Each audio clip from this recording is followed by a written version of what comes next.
16 na personalidad ang lumabas na may statistical chance na manalo sa pagkasenador kung ngayon gagawin ang 2025 elections base sa pinakahuling tugon ng masa survey ng Okta Research.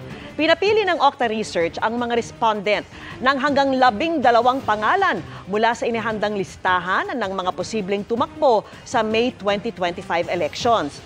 58.4% ang pumili kay House Deputy Majority Leader Erwin Tulfo.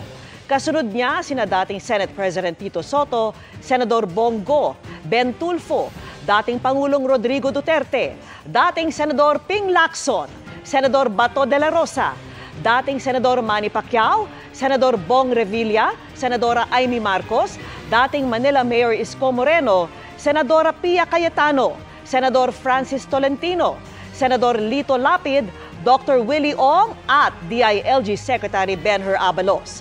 Ilan pang mga dating senador, opisyal ng gobyerno at iba pang mga personalidad ang nasa listahan ng survey ng Okta Research.